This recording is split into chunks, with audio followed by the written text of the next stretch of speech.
মাছটা কয় কেজি বললো পাঙ্গাসটা? 6 কেজি। আর গ্রাস কাপটা কত, কয় কেজি? এইটা কয় কেজি, ওইটা কয় কেজি? কত করে লাগবে কেজি? আচ্ছা, আর পাঙ্গাসটা কয় কেজি? পাঙ্গাসটা যদি মাথা বাদ দিয়ে নেন, শুধু মাথা নেশো নিয়ে যাবেন, মাথা কাটছে দিয়ে দেবো 1400 টাকা। আচ্ছা, আর এটা কি নদীর নাকি কোন নদীর? এটা সব আমার সিরাজগঞ্জ থেকে আসে। এটা সিরাজগঞ্জ? মাছগুলো আসলে আসে দেখে বলো। এগুলো দিয়ে সরাসরি। গুলশাটা কত রাখবা? এটা এটা স্যার আপনার কেজি 700 টাকা।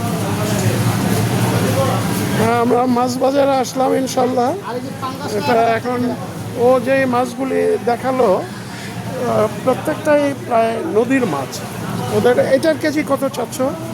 এটা অন্য জায়গায় গেলে আপনার দাম চাইবে 1200 1400, কিন্তু আমার কাছ থেকে নিয়ে যাবেন মাত্র 800 টাকা কেজি। হ্যাঁ, 800 টাকা কেজি। 800 টাকা কেজিতে। আর মাছগুলো এটা সরাসরি কাতলা তো? না, রুই স্যার। রুই? রুই মুখ তো আর একটু চেঞ্জ হওয়ার কথা। না না, এটা স্যার নদীর মাছ। নদীর মাছ। নদীর মাছের মাথা, রুই মাছের মাথা থাকে সবসময় ছোট ওর হয়। সবই নদীর মাছ এবং খুবই উন্নত এবং ভালো। তাহলে ওইটাকে আমাকে সাইজ করে দাও। আর পাঙ্গাসটা কেটে তুমি কত করে রাখবা সেটা ধরো। তো ঠিক আছে, ভিডিওটা শেষ করলাম। আসসালামু আলাইকুম ওয়া রাহমাতুল্লাহ ওয়া বারাকাতুহু। Thank you very much.